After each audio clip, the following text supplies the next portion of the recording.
এদিক সেদিক ঘুরে বেড়াও।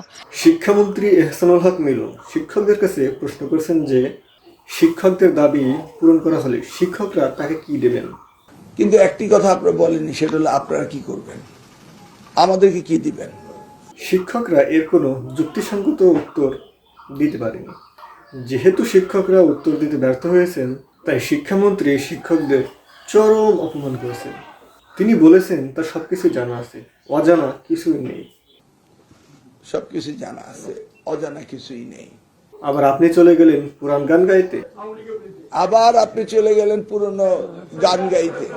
তিনি শিক্ষকদের ধমকের স্বরেও বলেছেন যে নেক্সট টাইম আমার সাথে কথা বলবেন, সিরিয়াল মেনটেন করবেন। আর নেক্সট টাইম আপনারা যখন আমার সাথে কথা বলবেন, ওই সিরিয়ালটা মেনটেন করবেন।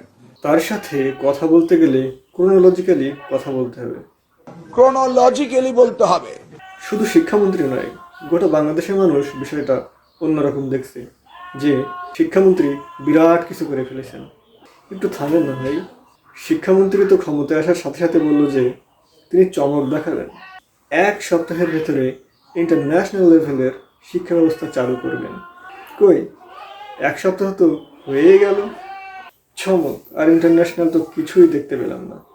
শুধু শিক্ষকদের অপমানটাই করলেন। শিক্ষকরা তাকে কি দেবে, এই প্রশ্নের উত্তর আমি দিচ্ছি। বর্তমান শিক্ষা ব্যবস্থায় মাস্টার্স পাশ করতে গেলে বয়স হয়ে যায় 27 থেকে 28 বছর।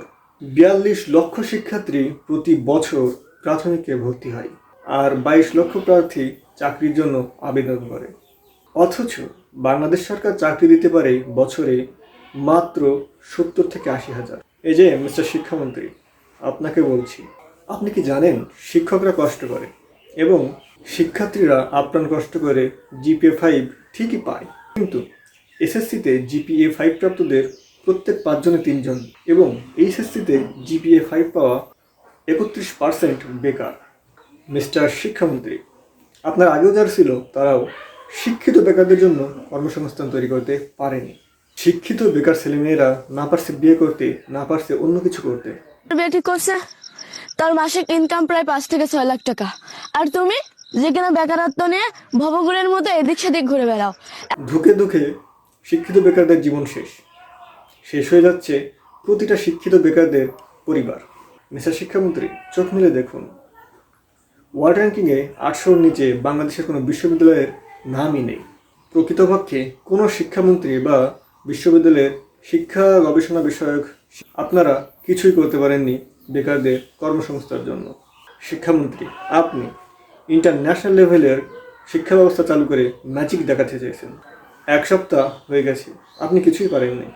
আপনার পিএইচডি ডিগ্রিধারী বিজ্ঞানীরা আসলেই কিছুই পারবে না। এবার আসি শিক্ষক সমাজ আপনাদের কি দেবে। হ্যাঁ, বিশ্ববিদ্যালয়ের গবেষক এবং শিক্ষামন্ত্রীরা তো কিছুই দিতে পারেনি, এখন আমাদের শিক্ষকদের দেওয়ার পালা। শিক্ষকরা সমাধান দিতে চায়, আমরা সমাধান দিচ্ছি। এমন সমাধান যে সমাধানের মাধ্যমে কোনো শিক্ষিত আর বেকার থাকবে না।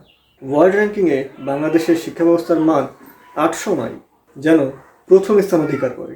সমাধান দিচ্ছি এভাবে, বাংলাদেশের শিক্ষা ব্যবস্থায় প্রথম শ্রেণী, দ্বিতীয় শ্রেণী, তৃতীয় শ্রেণী, প্রত্যেকটা শ্রেণীর পড়াশোনাকে 12 মাসের জায়গায় 9 মাসে বছর করলে 27-28 বছরের জায়গায় 21 বছর বয়সে মাস্টার্স শেষ হবে। আর এটা হচ্ছে WAPS প্রজেক্টের মূল তত্ত্ব। WAPS প্রজেক্ট হচ্ছে এমন বিশ্বসেরা এবং সর্বশ্রেষ্ঠ শিক্ষা ব্যবস্থা যার মাধ্যমে গোটা বিশ্বের 22টা সমস্যার সমাধান হবে। যেমন প্রত্যেকটা পরিবার পাবে 6 থেকে 68 কোটি টাকা সমমূল্যের সম্পদ, তাই কেউ দরিদ্র থাকবে না। প্রত্যেকটা শিক্ষিত বেকারের জন্য 3টি করে কর্মসংস্থান বা চাকরি তৈরি হবে, কোনো শিক্ষিত আর বেকার থাকবে না। ধর্ষণ, ঘুষ, রাজনৈতিক, সামাজিক, অর্থনৈতিক, ধর্মীয়, বিশ্ব রাজনীতি, বিশ্বের যত সমস্যা আছে প্রত্যেকটা সমস্যার সমাধান হবে। মাননীয় শিক্ষামন্ত্রী, শিক্ষকরা আপনাকে WAPS প্রজেক্ট দেবে। সুপ্রিয় দর্শক শ্রোতাবৃন্দ, আপনারা WAPS প্রজেক্টটি দেখুন এবং শেয়ার করুন। WAPS প্রজেক্ট ছাড়া কোনো সমস্যারই সমাধান হবে না। কেউ কোনো সমাধান করতে পারেনি আর পারবেও না। WAPS প্রজেক্টের মাধ্যমে গোটা বিশ্বের সকল সমস্যার সমাধান হবে। ধন্যবাদ।